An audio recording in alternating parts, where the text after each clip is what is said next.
Hi guy. Victor had never believed in coincidence in Genoa City. Things arrived to perfectly timed, to precisely synchronized. As if an unseen hand had arranged it so that the instant Newman Enterprises was stretched to the breaking point. Matt surfaced the instant Kyle needed a destabilizing pawn.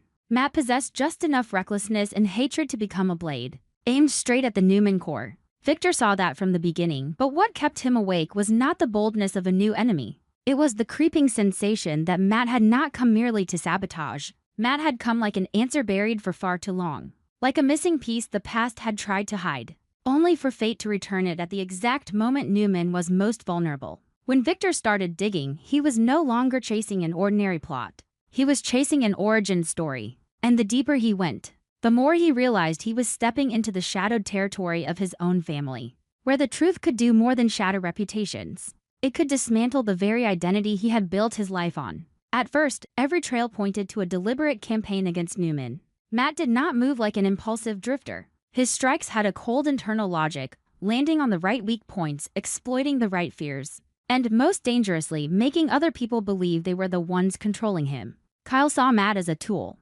Jack saw Matt as a lever in the family war. Victor saw something else entirely. Matt did not simply want to win. Matt wanted Newman to hurt in a way that felt personal, intimate, almost ancestral. His attacks did not aim only at money or power, they targeted faith, legitimacy. The story the Newmans told themselves about who they were. That was what unsettled Victor most. Because it pushed him toward the question he did not want to ask: what could make a man hate Newman? With the fury of someone who once lived in Newman's shadow. Someone who believed Newman had stolen something that was his by right? Victor did not rush into confrontation. He watched. He let Matt reveal himself through choices, through reactions under pressure, through the little fractures that appeared when a man was pushed into a corner. And the more Victor watched, the more he noticed details that made no sense under the simple label of revenge. Matt fell into strange silences when the past was mentioned. He reacted by instinct to Newman's symbols. There were moments when his stare looked like recognition, as if he were facing a house he had once known, a home he was terrified to claim out loud. Those tells disgusted Victor not because he feared Matt, but because they touched something deeper than strategy. His instincts were warning him that this enemy might carry the same blood, the same family wound, the same kind of pride Victor had always believed belonged only to the Newmans. Victor's investigation began where his power was most ruthless, in the details.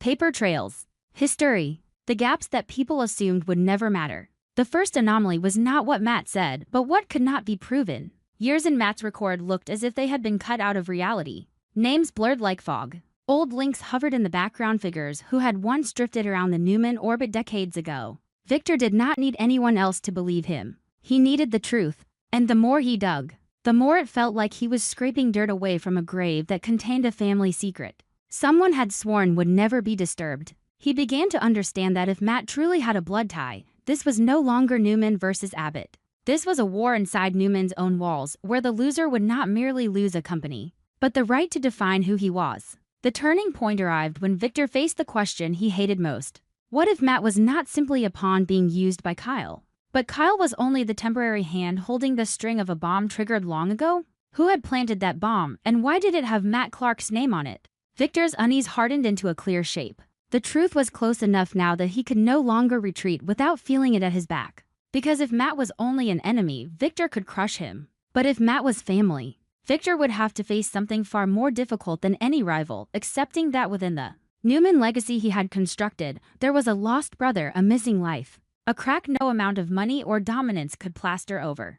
Victor went further than he normally would without certainty. Not because he was sentimental, but because Genoa City had taught him how easily names and identities could be manufactured. He ordered a DNA test. He expected resistance, a twist, a trepannething, but the most brutal kind of simplicity. The results left no room for denial. Matt Clark was not a distant relation. The confirmation landed like a verdict. Matt was Victor's long-lost brother. A dry sentence on paper. Yet it hit like a hammer against the foundation Victor had stood on his entire life. In that instant, Victor did not feel triumph for unmasking a threat. He felt stripped of control. What he had found was not proof to eliminate Matt, but a blood bond that would tie Matt to Newman forever.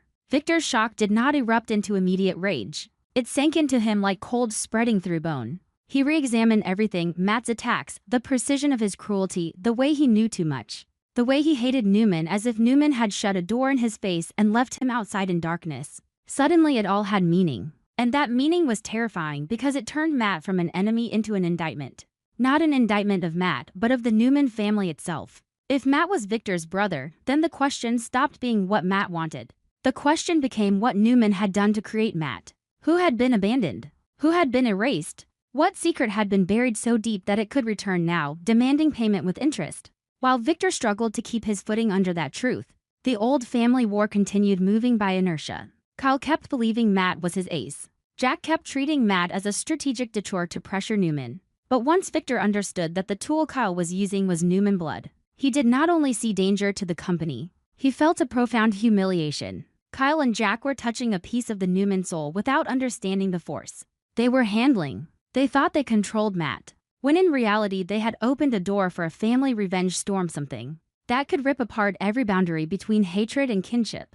Until the familiar rules meant nothing, Victor understood something else too. If Matt already knew the truth, he would use it as his ultimate weapon. And if Matt did not yet know, the moment he did, Genoa City would never look the same. Because an outsider enemy could be beaten with tactics, a blood enemy had a different kind of access. He could ask questions about legacy, demand a share, shake the entire power structure from the inside out. Newman Enterprises was not merely a business. It was Victor's symbol. And now Matt was a man who could enter that symbol not through the back door of sabotage, but through the front door of blood. The tremors began in the Newman family the moment Victor realized he could not keep this in his chest forever. He did not want to turn his children into victims of this truth, but he knew he could not protect them by hiding it indefinitely. A secret like this behaved like illness. The longer it stayed hidden, the more it spread, until discovery became catastrophe. Victor's children had survived scandals and shocks, but even they were not prepared to accept that the Chaos Agent was also their blood. They did not only distrust Matt, they began to distrust Victor's past. And in their eyes, Victor saw the pain that struck deeper than any business loss. They no longer believed their father had always told them the whole truth. They wondered how many other secrets he had buried to protect power, and whether this family had truly been built from love or from control. Victor did not fear interrogation. He feared what interrogation might expose beneath it, that he, too, could be a victim of the choices made by the generation before him, that he might have lived his whole life inside a family story that had been edited. If Matt was a half-brother, then questions about the shared father would cut into Victor's sense of origin like a blade. Yet Victor also knew he could not treat this like a failed negotiation. This was blood, abandonment, the ache of stolen identity. Those things could not be bought back. On Matt's side, as the truth surfaced, his motivations stopped being abstract. He did not need performance anymore.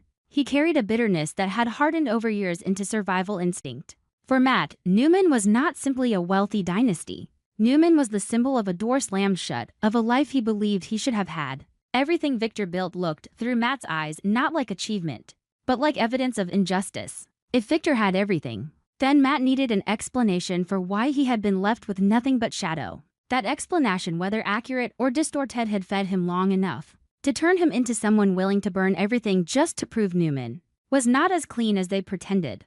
But the DNA truth also forced Matt into a position even he could not emotionally control. If he was Victor's brother, then he was no longer an outsider. He was the cut-off piece of Newman. And that created a contradiction powerful enough to warp him. He wanted to destroy Newman because he believed Newman had abandoned him. Yet his Newman blood gave him a reason to demand recognition, to push his way in, to force the family to acknowledge that they had created him, whether by past negligence or deliberate silence. His revenge was no longer simple sabotage. It became a claim to a name, a demand for identity, a public reckoning. When Jack and Kyle began to grasp that what they were holding was no longer a pawn, but a grenade lodged into Newman's bloodstream, their shock came in different colors. For Kyle, it was the realization that he had believed he was controlling the board, when he had actually touched something sacred and volatile, family. For Jack, it was a bitter awakening that even in a war as long as Abbott versus Newman, there were lines people pretended they would never cross. Matt erased those lines with a truth that could not be denied.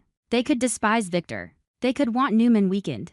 But using Victor's lost brother as a weapon made everything dirtier, more complicated, and more dangerous than they had calculated. From that point, the family war mutated. It could no longer be reduced to business and power. Every move Matt made dragged a moral question behind it. If Newman acknowledged Matt, they would have to accept a past they had hidden. If they rejected him, they would prove Matt right about abandonment. If Victor fought Matt like an enemy, Victor would be seen as the man who rejected his own blood. If Victor opened his arms, he might be inviting hatred into the center of the family and handing Matt access to power. Matt stood inside that knot like a living wound, forcing everyone to look at it whenever they tried to keep the war operating on its old terms. Victor, who prided himself on never letting emotion block the road, was dragged down by blood. He could acknowledge Matt and attempt to fold him into the Newman identity. But Victor understood that hatred did not vanish because someone said the word family. Matt might walk into Newman Enterprises, but with what intent?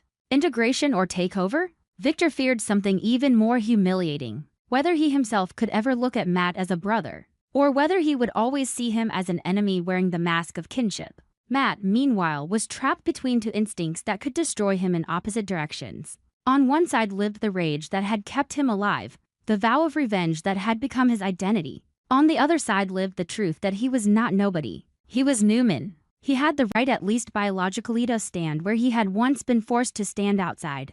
The decision facing Matt was therefore not simply revenge or reconciliation. It was whether to cling to the self he had built out of hatred or step into a new self. He might not survive, becoming part of the family he had sworn to ruin. Inside the Newman household, panic spread beyond distrust of Matt. It became fear that power itself could change hands from within. Matt did not need to tear Newman Enterprises down from the outside. If he could legitimize his presence and demand his place, the moment he entered as blood, every decision Victor made would be measured differently. Wills, inheritance, corporate structure, everything could be challenged. That was what made the family truly unsteady. They did not only fear losing the company, they feared losing their positions inside the Newman story. Feared being pushed to the edge the way Matt claimed he had been.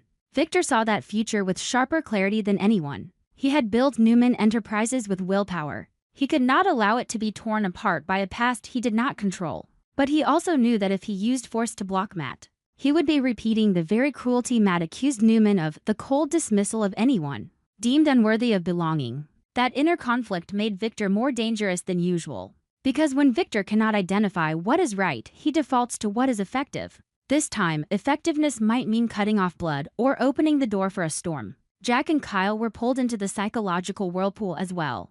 They realized they could not simply keep using Matt without paying a price. If they pushed him too far, they might trigger an explosion they could not contain. One where Matt would weaponize blood to flip the entire war. If they backed off, they would lose leverage against Newman. And in the silence between those choices, Jack recognized that some things cannot be traded for victory. Kyle, who lived for winning, felt for the first time that he might have stepped into a game that was larger than him. The tension settled over Genoa City like a pressure system with no relief. Everyone waited for Matt's decision, and Matt's quiet only tightened the air. He understood the weight of every stare. He knew he had become the center of a story where one wrong move could detonate the city's balance. He also knew Victor was being forced to face the thing Victor despised most. A truth that could not be bribed, threatened, or buried under power. Matt savored that in a way that felt dangerous because for the first time in his life, he saw the great Victor Newman cracked. And the crack had his name. In the end, the most frightening part was not the DNA result, but the question it opened. If Matt truly was Victor's half-brother, then who had hidden this and why had it stayed buried until now? That question became a hook dragging everyone back into the past. Into the possibility of more secrets, more betrayals, more cold choices the Newman family had never admitted. Victor could fight Matt, but he could not fight history with fists. He could only face it by admitting that the Newman legacy might not be as intact as he had believed. And just as Victor forced himself to prepare to look at Matt as a brother instead of an enemy, another thought cut through him with a sudden chill. If Matt was the lost brother, then there had to be a specific origin. An old link severed from the Newman chain. The moment that link was named, everything would change permanently, not only Matt's position, but Victor's place inside his own family. Victor stood on the edge of a choice no one could make for him: expose the truth and face what it would do, or bury yet another layer of secrecy to control the fallout. But this time, he knew the fallout might no longer belong to him. Because somewhere on the other side of the same truth, Matt was making his own decision. He could keep punishing Newman and turn blood into his sharpest blade. Or he could step into Newman as the lost brother and force the family to live with his existence. What made Matt terrifying was not which path he chose, but the possibility that he could choose both at once, claim identity, while destroying the structure from the inside. And while Victor tried to predict Matt's next move, a darker realization formed, sharp enough to steal his breath. If Matt had known all along, if he had built his revenge on the certainty of blood, then Victor's investigation had not uncovered the secret at all. It had only walked Victor exactly where Matt wanted him to stand.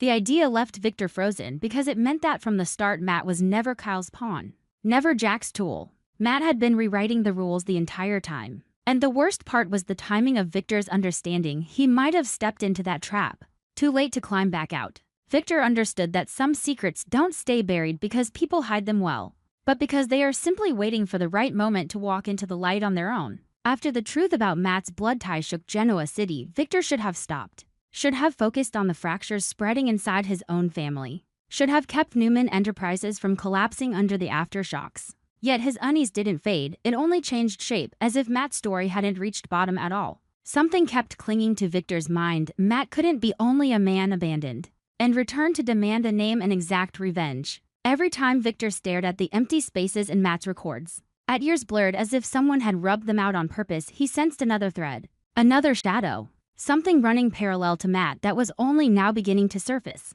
Victor was used to enemies he could count by names and assets. But this time the enemy arrived with an entire hidden ecosystem. And he had the instinctive certainty that he was seeing only the top layer. He went back to digging it out of hunger to win, but out of fear that whatever he ignored would come back and strike the Newman family. In the cruelest way possible, small fragments of evidence began to lock together into information that made Victor go cold. Matt had a secret child. Not a baseless rumor or a convenient lie meant to distract, but a trail with structure. With connection points, old transfers, half-buried contacts, memory lines severed from any official timeline. That child was grown now, possibly in Los Angeles or somewhere far away. Somewhere Matt had been safe enough to hide the most vulnerable part of himself, or clever enough to conceal a card even Victor couldn't easily reach. Victor couldn't immediately tell whether this child had been a hostage in Matt's life, or the true heir to Matt's hatred. But he understood the nature of buried wounds. They often give birth to a next generation, carrying unanswered questions. And if Matt had used abandonment as fuel for revenge, then that secret child could be a flame already lit accidentally or deliberately. That thought forced Victor to stop seeing this as a war between adults. He began to recognize a more sophisticated danger. The Newman family could be attacked from the places where they least expected it, through connections that looked harmless, through relationships that seemed like coincidence. And that harmlessness was the most frightening part. Victor suspected the child might be Matt's instrument of revenge, an extended hand built to keep manipulating the outside world even if Matt was confined and stripped of the ability to strike directly. But Victor could not dismiss a possibility that was harder to swallow. The child might not need Matt's control at all. The child could have grown up with a story of their own, with resentment and ambition that required no ignition, perhaps even seeing Matt as merely the starting point to go further. If that was true, this wasn't revenge repeating an old script. This was the evolution of a threat more mature, more adaptable, harder to predict. While Victor quietly threaded every clue together, Jack did not stand still either.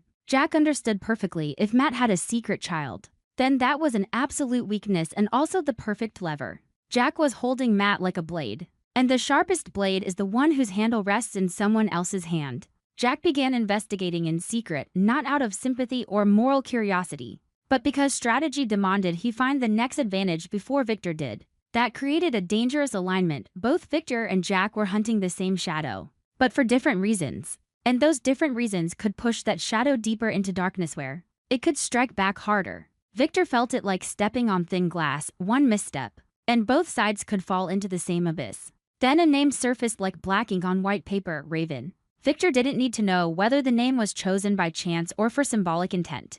The feel of it alone carried a chill. Raven did not arrive with the noise of an enemy marching into battle. Raven came as a polite stranger, soft around the edges, smiling at the right moments, listening in the right places, asking questions that sounded harmless. Genoa City had always been the kind of place where the most dangerous people wore the most believable masks. And Raven understood that rule as if it had been memorized long ago. No one grew wary at first because Raven did not attack head-on, did not storm the Newman Center like an obvious avenger. Raven chose the smarter path, approaching Noah and Sienna under a friendly disguise, weaving a relationship that looked natural, as if it were only a social accident in a city built on unexpected encounters. That appearance put Victor on immediate alert, not because he believed Noah or Sienna were weak, but because he knew the truth about families. Cracks do not always need a sledgehammer to split wider. Sometimes all it takes is a wedge placed in exactly the right spot. Raven exploited tensions that already existed between Sienna and the Newman family, not by inventing new problems, but by twisting the lens through which old problems were seen. Raven planted questions that sounded sincere but were designed to ignite doubt, to pull at emotions that had been forced underground, to make wounds that seemed healed begin to ache again. Raven didn't expose their nature through blunt force. Raven made other people expose themselves. And once someone speaks their fear out loud, they begin to treat it as truth. Day by day, Victor became more convinced that Raven was not merely Matt's pawn. Some of Raven's moves were too independent, too inventive, as if Raven were dissatisfied with simply completing a pre-written mission. Raven studied Genoa City as a different chessboard where Newman was not the only target, where other powers could become either obstacles or tools. Raven had the ability to turn friendliness into intrusion, trust into a resource. And what disturbed Victor most was that Raven seemed to understand the sensation of being outside a system, the need to carve a path inward through force of will. Raven did not only want to serve Matt's hatred. Raven might want to inherit it, refine it, and use it to build a personal empire. The threat therefore began unfolding in the most Genoa City way possible, silent before it exploded. Relationships that looked stable started to strain under whispers, choices became traps. Certainty cracked under stories retold from a different angle. Raven didn't need to destroy Newman with a single direct strike. Raven only needed to make Newman doubt itself. And once doubt spreads, it drags mistakes behind it, then defensive instincts. Then harsh decisions people regret but can never fully take back. Victor felt pressure tightening around his family like slow suffocation. No one could clearly see what was killing them, only that it was becoming harder to breathe inside their own home. Elsewhere, Matt, still imprisoned, seemed to be breathing in rhythm with the chaos. Victor hated admitting it, but every signal pointed to the same cold conclusion: Matt was still indirectly controlling Raven. As if prison had only taken his body, not his ability to cast invisible strings into the world. But the more Victor tried to measure Matt's control, the more he ran into a maddening paradox. If Raven had an agenda of their own, then Matt could not be fully certain what Raven would do. And if Matt wasn't certain, then no one was. Genoa City was facing a new kind of danger, a threat that was both Matt's product and something capable of outgrowing Matt. Victor stood in the middle of it all, pulled into opposing directions. On one hand, he wanted to cut every thread before Raven could knot it into a noose round Newman's neck. On the other hand, he understood that moving too fast, too hard, could force Raven to reveal themselves and retaliate, or worse, could send Raven vanishing into shadow beyond Victor's reach. Beyond his ability to predict, Victor had always solved problems through strength and pressure. But here strength could become the trap, because this threat lived in subtlety, in ambiguity, in the spaces between what people refused to say. Jack faced the same risk. The deeper he dug, the more he wanted leverage. But the tighter he held it, the more that leverage could cut his palm. And then, just when Victor believed he finally understood the shape of this new battle, he noticed one detail that still didn't fit: a silence that felt unnatural in the chain of clues. As if someone had deliberately left him exactly enough information to push him toward a convenient conclusion.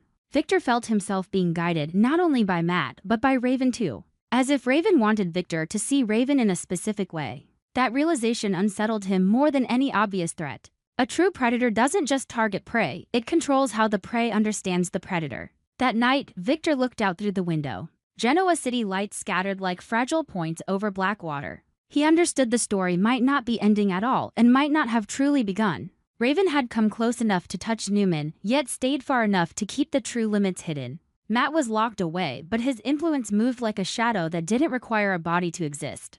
Victor wondered whether he was facing a revenge that had been inherited, or watching the birth of a new force using the Newmans as a launch pad. The question had no immediate answer, only the sensation that everything was sliding away from the old rules. And when Victor thought he was ready to act, he was struck by the darkest possibility of all. The most frightening thing wasn't what Raven was doing, but what Raven still hadn't shown anyone they truly wanted. On our TV Spoilers channel, I'm always looking for content inspiration for each video by compiling short video clips to analyze and offer my personal opinions. This channel specializes in analyzing, theorizing, and discussing plot points in the Young and the Restless series from the perspective of a longtime fan.